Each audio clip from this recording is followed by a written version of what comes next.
और यहाँ से ये जो जड़ है इस हिस्से से इसको अलग कर लूँगा सारी।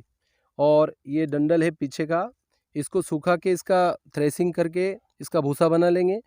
साथियों नमस्कार, आज मैं आपको एक ऐसी आयुर्वेदिक जड़ी बूटी जो बिल्कुल ताज़ा है और सीधे खेत में लेकर आया हूँ आपको। ये बहुत ही अनमोल औषधि है और सर्दी के मौसम में तो ये बहुत गुणकारी हो जाती है। तो मैं जिस खेत में बैठा हूँ ये है अश्वगंधा की खेती। ये आप जो देख रहे हैं मेरे पीछे चारों ओर, ये अश्वगंधा की फसल है। ये कुछ ताज़ी है, कुछ पक चुकी है और अपने अंतिम पड़ाव पर है। तो अश्वगंधा जो है वो सर्दी में बेहद ख़ास होती है। मैं आपको इनके कुछ, वैसे तो बहुत सारे प्रयोग हैं, आप गूगल पर और इसके जो है इसकी जो कई औषधीय पुस्तकें हैं उसमें आपको इसका महत्व पता चल जाएगा। लेकिन आपको आज मैं दो बहुत महत्वपूर्ण इसके जो उपयोग है वो बताने वाला हूँ और इसकी खेती के बारे में भी हम जानने वाले हैं। जो किसान बंधु हैं या जो लोग इसकी खेती के बारे में जानना चाहते हैं कि आखिर अश्वगंधा कैसे होती है, तो आज उसके बारे में आपको पता चलने वाला है। आप इस वीडियो को पूरा देखिए, आपको बहुत महत्वपूर्ण जानकारी मिलने वाली है मेरे साथ।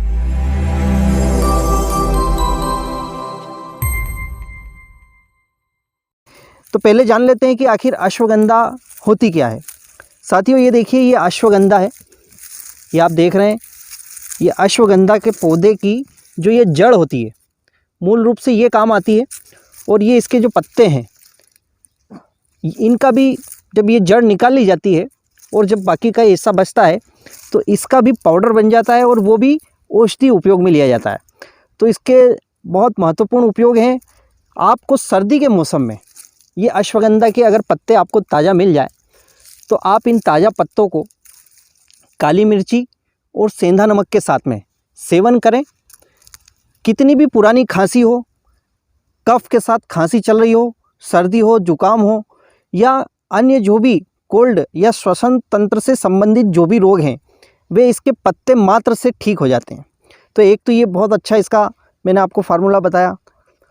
दूसरा, जिन महिलाओं को गर्भधारण की समस्या होती है, यानी जिनका गर्भधारण नहीं होता, तो वे अपने मासिक धर्म समाप्त होने के बाद में 1 महीने तक इन पत्तों को गाय के घी के साथ में मिलाकर 1 गिलास दूध और ये पत्ते और घी का मिश्रण 1 माह तक सेवन करें।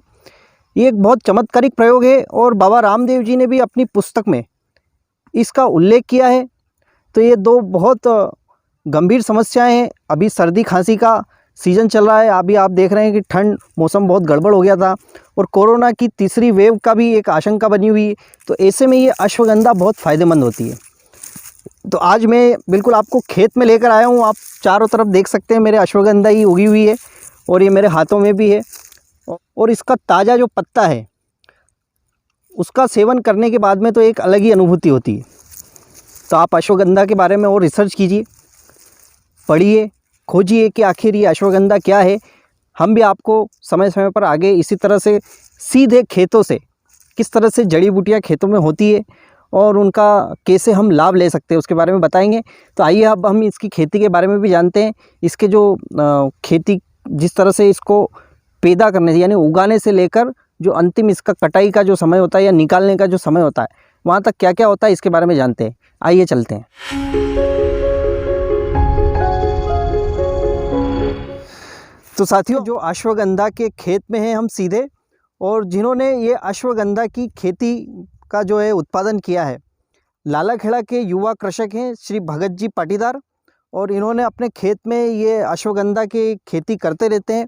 तो आइए हम इनसे जानते हैं कि किस तरह से ये पूरा होता है सब। तो भगत जी, आपको नमस्कार है सबसे पहले।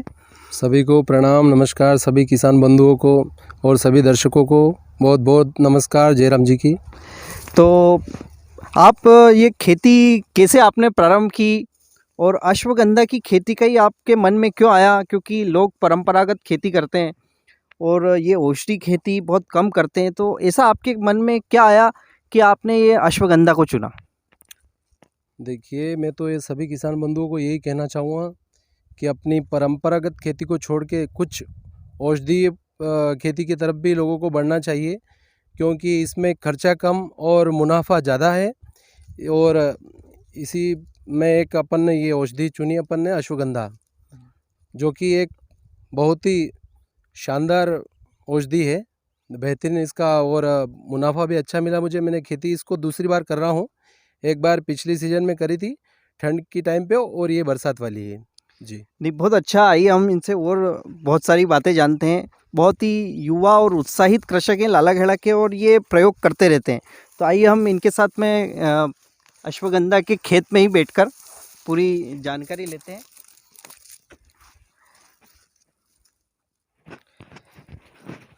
तो भगत जी, कैसे इसकी कब बुवाई होती है, कैसे अश्वगंधा की फसल तैयार की जाती है, उसके बारे में बताइए हमको। जी, ये खेती तो मैंने करीब करीब 15 जून के आसपास इसके बीज अपन ने लगाए थे। अच्छा, हाँ, तो और बीज इसको इसके ये बीज भी हम देख सकते हैं। जी। इसमें ऊपर ही बीज भी आ रहे हैं। हाँ, ये ये देखिए बीज इसका, ये अश्वगंधा का बीज है। बहुत पावरफुल होता है, बहुत ताकतवर होता है। और ये अश्वगंधा की तो महिमा बहुत आयुर्वेद में अपरंपार है जी। जी बिल्कुल सही है। ये अपन ने जून के महीने में, अपन 15 जून के आसपास इसको अपने अच्छी खेती तैयार करके करीब करीब 5 किलो बीज 1 बीघे में, इसको मतलब फेंकने की विधि से, जिसको फूंकने का बोलते हैं हम लोग, हाँ, उस विधि से अपन इसको फेंकने के बाद में अगर बारिश आ जाती है तो ठीक, नहीं तो अपन कुएं के पानी से इसको पिलाया। और उसके बाद में जब भी बीच में ज़रूरत लगी इसको पानी की, अपन देते रहे। तो और कितने महीने की फसल होती है, टोटल कितना समय लगता है इसमें? ये करीब करीब 4.5 से 5 महीने इस समय में ले लेती है, बरसात वाली। और ये 4 महीने में मैच्योर हो जाती है, जो अभी ठंड में जो लगाते हैं ना, और वो ज़्यादा बेटर रहती है ठंड वाली। यानी पूरे वर्ष में 2 फसल इसकी ली जा सकती है जी। और आप देखिए बहुत ही ये अच्छा पौधा आकर्षक होता है, जैसे चने का झाड़ होता है ऐसा लगता है ये। और ये इसकी जड़ काम में आप इसको कैसे निकालते हैं और क्या करते हैं, इसका मंडी तक ले जाने की प्रोसेस क्या होती है वो बताइए। जी जी बताता हूँ। ये जो है जी, ये अश्वगंधा का पौधा है, और ये अपनी मैच्योरिटी पे है। बस ये मतलब करीब करीब मैं 7-8 दिन में इसको उखाड़ने वाला हूँ। और यहाँ से ये जो जड़ है, इस हिस्से से इसको अलग कर लूँगा सारी। और ये डंडल है पीछे का, इसको सूखा के इसका थ्रेसिंग करके इसका भूसा बना लेंगे।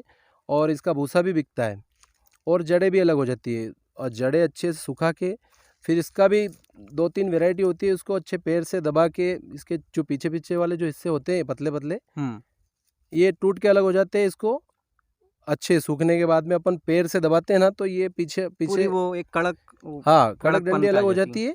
और ये वाले जो रहते हैं, ये तार ये अलग हो जाते हैं। और उसको अच्छे अपन बड़े फैन में उफन लेते हैं इसको, तो ये दोनों वैरायटी अलग अलग हो जाती है।